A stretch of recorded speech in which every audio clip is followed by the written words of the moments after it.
Hi, welcome back to our series on Circle of Hands by Ron Edwards. This is Venture 5, and these are the Gamemaster reflections. Now, traditionally we do a reflections video and a what was I thinking video, but I think I'm going to try and combine the two into a single video in the interest of saving time. So, before we go any further, I just want to say that the bottom line for this Venture 5 was that it was a ton of fun. It was fun to run, and it was always a fun time with the guys, and I think it worked out well in the end.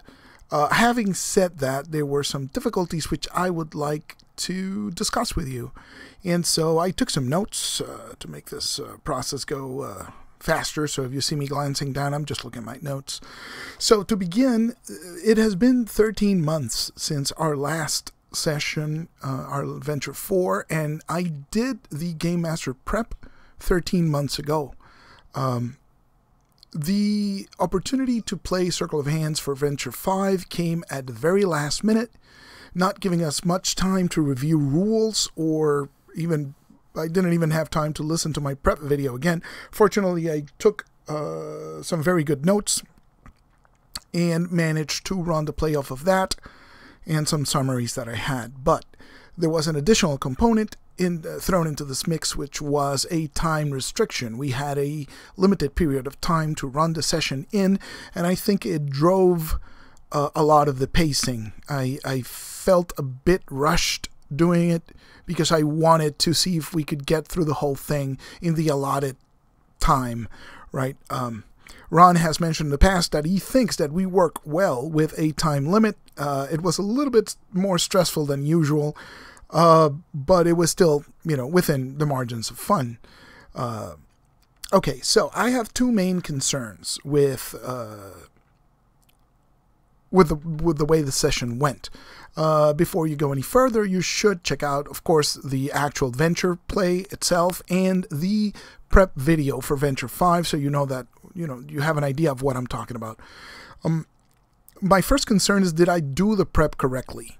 Because I have the feeling that I may have over-prepped the situation, in the sense that, did I inject too much plot into it? Did I have Gunther and Friedemann already too opposed to each other? Is that too much prep, right? Did I not leave enough room for that? I don't think so, and that's why I did it. But, I want to make sure that I followed the prep correctly, because even though the session was fun, part of the idea is I want to do this right, so I know that I'm playing the game as intended. Ditto for the situation with the second component, with the love triangle between Oswald and Ingrid and Dietmar.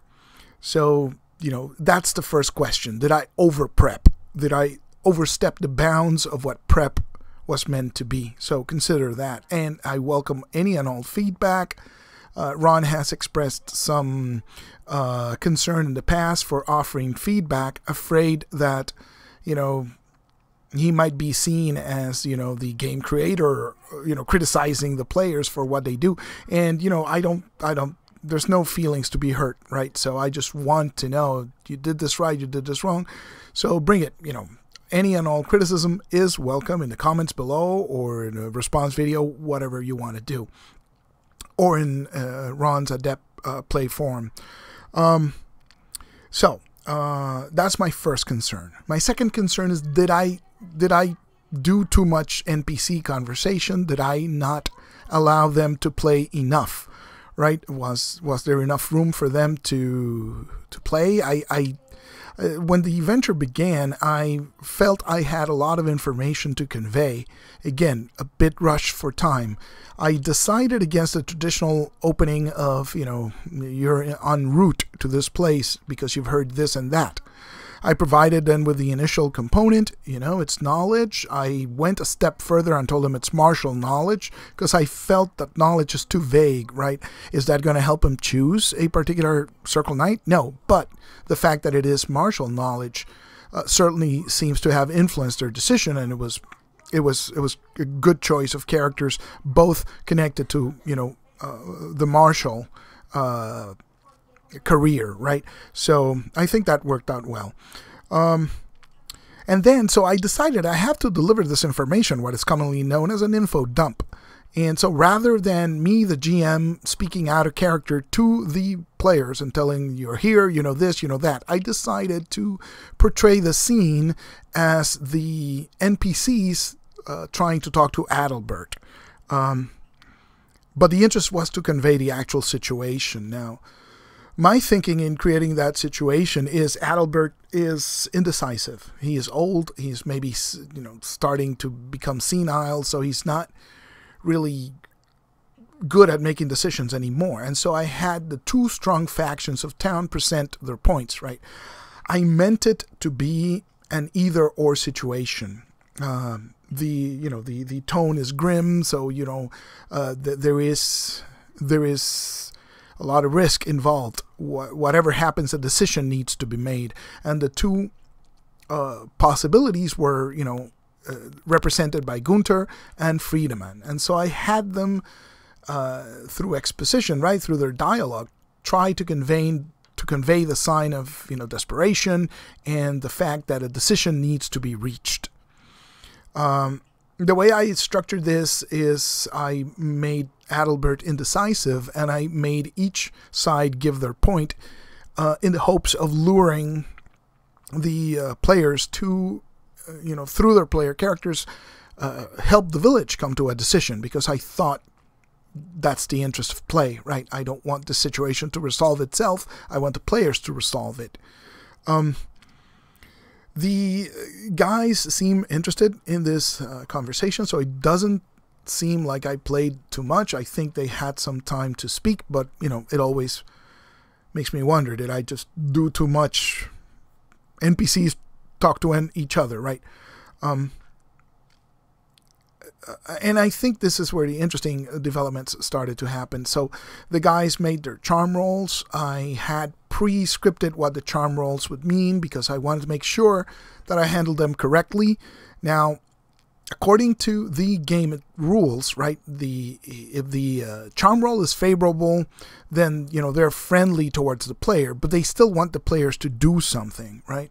And if they are unfavorable, then they have an unfavorable opinion of the players, but they still want to use them as pawns in their intention, right? So their relationship to the player in that sense doesn't change, right? Gunther wants to go on the raid. He wants them to back his side of, his course of action, and he'll do it, if he likes them, he'll be happy to have them. But if he doesn't, he wants to still manipulate them into doing what he says.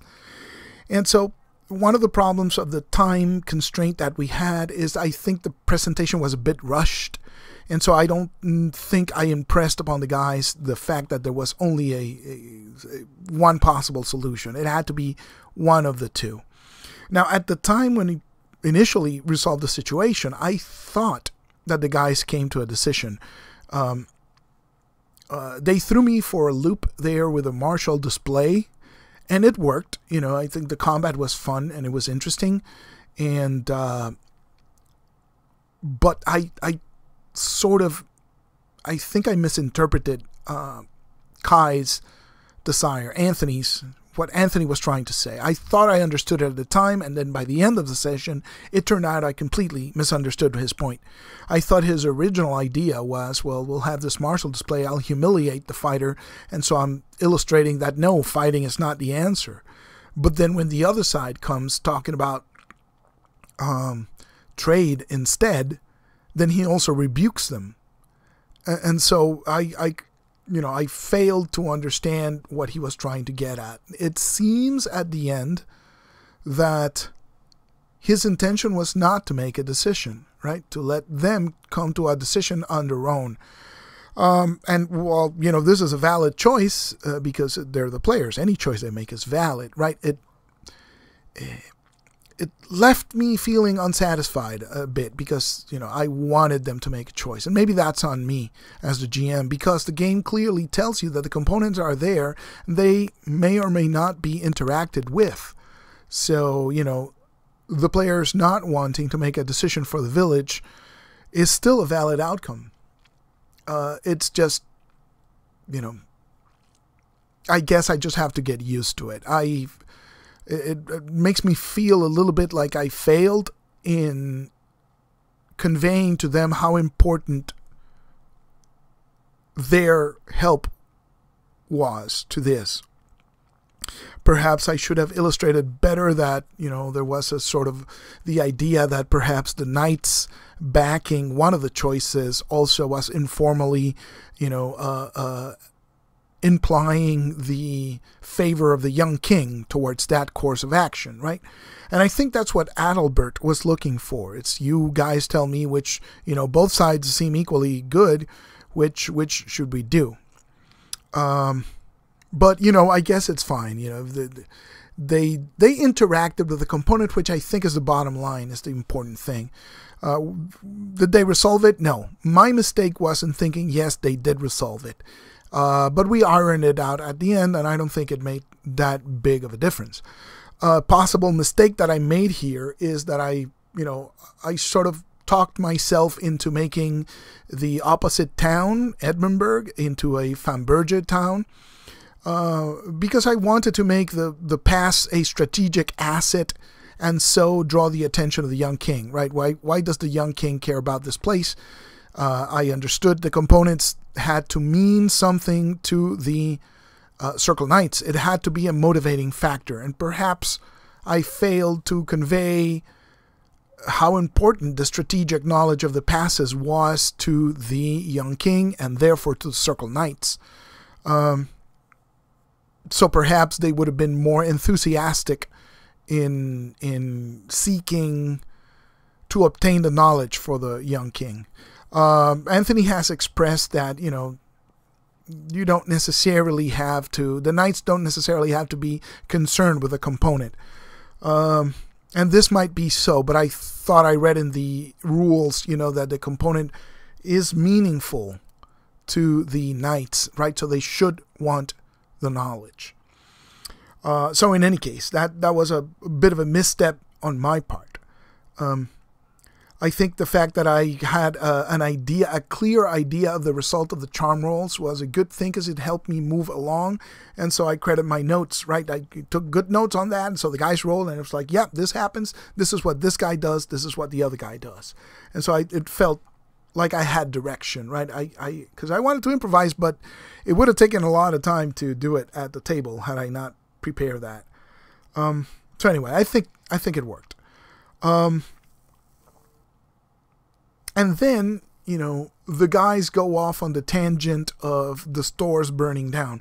Now, this threw me for a loop because I had no idea why the stores burnt down. It was very important to me when I created this situation to not weigh the decision too much in one way, right? I wanted them both to be valid, both to have risk, both to have things to gain, and both be a valid way to obtain the secret knowledge, right? I felt that if I provided too clear an answer, then there's no drama. There's no, if one is obviously the right way to go, then they're going to pick that, right? And so I struggled not to provide a clear path forward. Both are fraught with danger. You have to choose. It's up to you how you want to resolve this. And so the burning of the storehouse, it was a very creative way how they went about investigating it. I thought that scene with the mind-reading magic worked out really well because it provided a ton of information, not only about the first component, the knowledge component, but about the second component, which was the love triangle, which I'll get to in a minute. So I really liked how they handled that, but I tried to be as careful as possible and denied them that knowledge, right? Because I don't know myself. I don't know who burnt down the thing. Was it an accident? Maybe. Did somebody do it on purpose? Maybe. I don't know. I wanted to maintain that neutrality. Choose as you think is best. And so I think that worked out well for everybody. And then they went outside. Anselm went outside, and I did the cross, right? I did the cross with Ingrid. She was just walking toward Dietmar. This is the second component, which is Urbaja interference. And The way I structured it is the Urbaja interference is actually the dancer demon statue, which has a very interesting description. The way I conceptualized it is this love triangle, right? The priest finds the statue, brings it home. The statue is malignant, but it doesn't really do anything, right? But then it comes into contact with Ingrid. Ingrid is it's a trope, right? It's the poor woman who is married off to the rich man, completely arranged marriage over convenience sake. I stress the point that Otmar is not a good-looking fellow. He is also quite selfish. He doesn't even value Ingrid as a person. She's just an object to him. And I'm really glad that this came out during the mind-reading sequence, right? Just how bad of a person Oswald is. And so this woman has these, she has managed to secure a position because she's married to the wealthiest guy in town, but it's a loveless affair. And so in a sense, she feels trapped and unfulfilled in this, nowhere village. And so, she has all these repressed emotions and desires. And so the demon statue latches onto that and magnifies it. And it also latches on to Dietmar, right? And so it leads them to take on this affair, basically. Oswald is a jealous man, right? And it's set somewhere in the rules that, these lands are not really, people are not prudes. And so it's more open-minded than, say, medieval times. But I considered, Oswald's personality. He's not one to share. He's one to hoard and take for himself.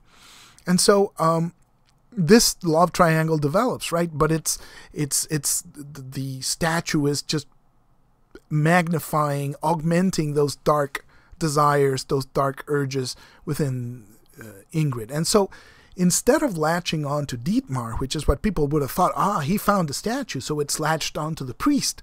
Well, no, it's latched onto Ingrid because of these dark, repressed emotions that she has.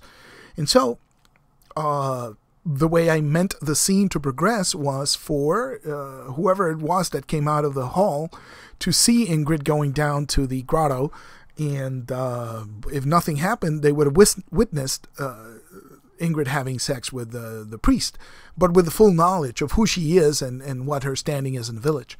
Now, Anselm's reaction was really good because we went in there, he was fully aware of what was going on and engaged them in conversation. And so it gave me the chance, it was a very unexpected thing, to portray Dietmar, who I thought would have been perhaps a darker type of character. And so the interaction with Anselm was so good that it turned out that Dietmar was this, nice guy. He's just a priest. He's relaxed. He's a goat herd. He's poor. He's got nothing, but he is handsome. And so this is probably all that Ingrid sees in him. It's just a diversion from a loveless marriage, right? But there's no ulterior, there's no real love on behalf of Ingrid for this guy. He's just a means for her to satisfy and to deal with her unhappiness at her situation, right?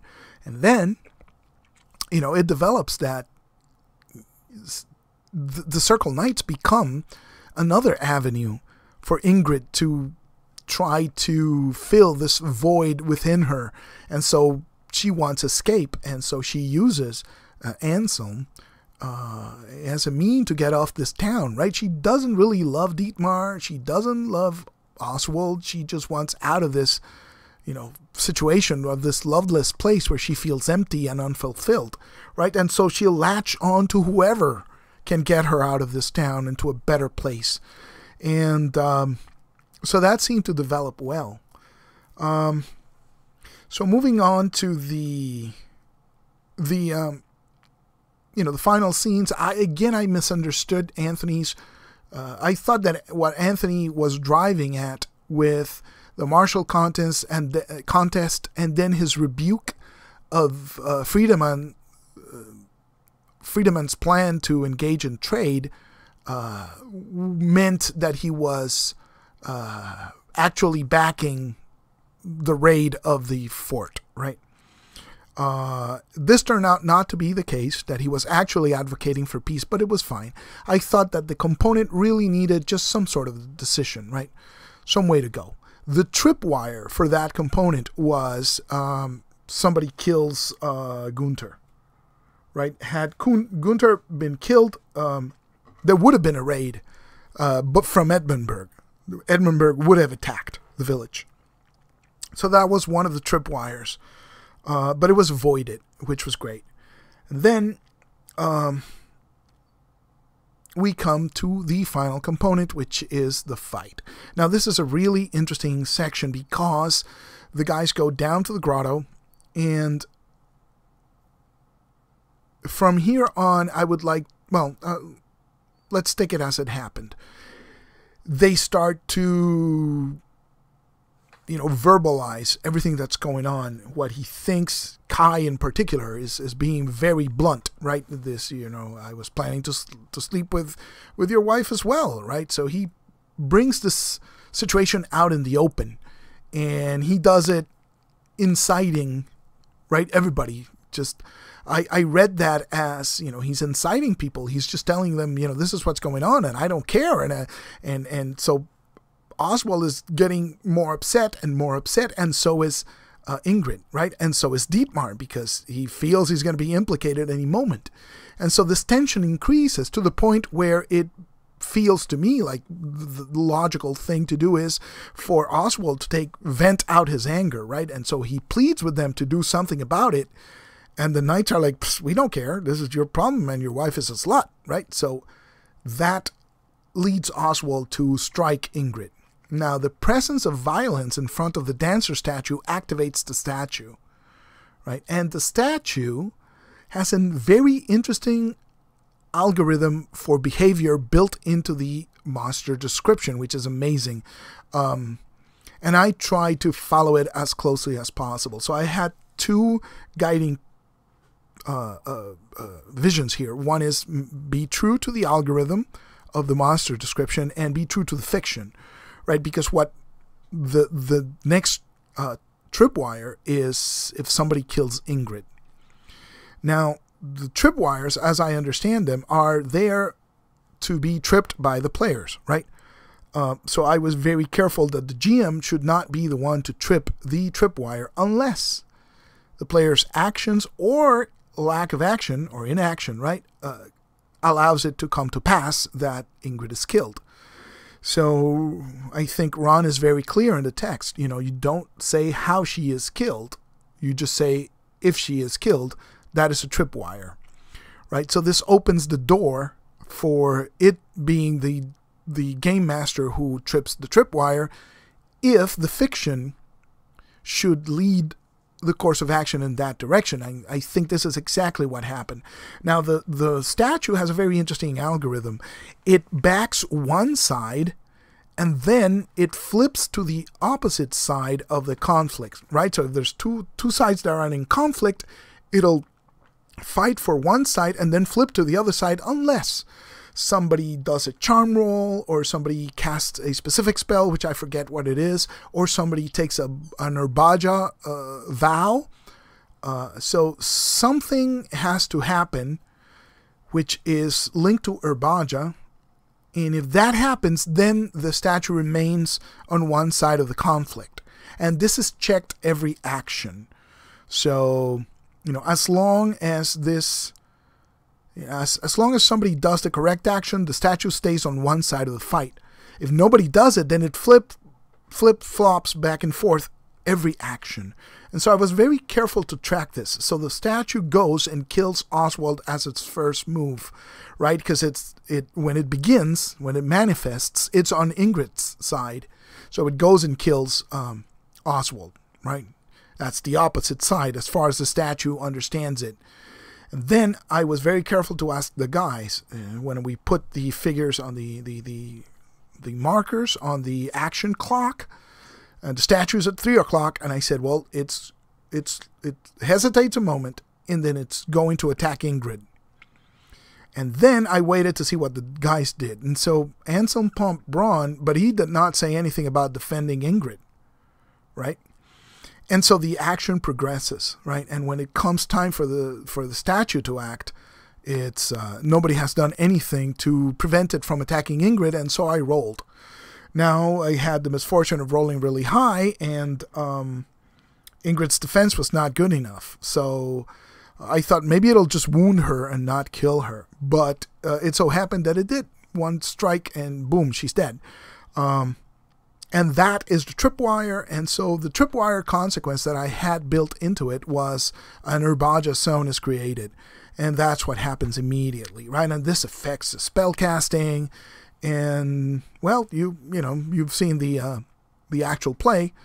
I think the fight went along swimmingly. The part where the demon is killed and becomes the splotch is an amazing technique. I like it a lot. I had forgotten that it was actually a demon, and kudos to Ivan for reminding me. I think it might have been anticlimactic had it stopped there. I think that the presence of the splotch was fantastic. Oh, you'll notice that at some point the statue flips and is about to flip, but Dietmar pronounced an Urbaja vow, right? He said, "I swear I will kill you." And notice the wording, because I wanted to stress that it was an Urbaja dark vow, right? And so that maintains the statue on the side of Dietmar for the following rounds, and then everything just goes from there. I hope it was very satisfying. It was satisfying for me to run. I think it was great. I wonder what would have happened had one or more of those people survived. Like, what would have happened if Dietmar survived? What would he have done? I think he would have cursed the Circle Knights, because Urbaja zones allow you to curse for free, right? Without even having knowledge of the spell, you can just curse people. And so I think he would have done that. Had Ingrid survived, what would she have done? Well, I think following her mandate, right, for what her desires and motivations were, I think she would have wanted to have one of the Circle Knights take her out of town, right? That might have precipitated Dietmar's curse, although he might have just cursed them anyway. But I think her ultimate motivation was just to get out of here. So had she survived, she would have asked the knights to take her with them. What would the knights have said at this point? I have no idea. And so I'm happy, it's sort of me as the game master triggering the tripwire, but hey, I think that's true to the fiction, and it was really a result of the players' inaction, because they had every chance to protect Ingrid, and I telegraphed it. So I don't feel bad about triggering the tripwire. I hope that's within the spirit of the game. Certainly seems to be within the letter of the rules. And yeah, I think that's about it. Again, I tried to have this love triangle with, forces pointed at cross purposes, but with a loose idea of who was going to do what, where, and when. The only scene I had scripted was the crossing of Ingrid's path to draw the attention of the Circle Knights' eyes so that they would follow and become involved to some degree with this component. And so we had that discussion with Anthony at the end time, where I found out exactly what he meant the people to do. And it seems at the end he was really favoring the way of peace, of commerce. I'm still unsatisfied. I think I failed to hook the players in to the point where they felt they had skin in the game. Because I think they didn't feel they had skin in the game. Notice by contrast, the clarity of purpose that arose immediately the demon manifested. Now they're like laser focused. Urbaja, we must fight it, right? As opposed to, so you fight the fort, the pass, who cares, right? It felt like I failed to get them involved enough to have skin in the game. But But anyway, that's minor nitpicks. I hope that covers everything, and I think that's where we gotta stop it. And that's about half an hour. So thanks for listening. Have fun, and please, all comments are welcome. Thank you. Bye-bye.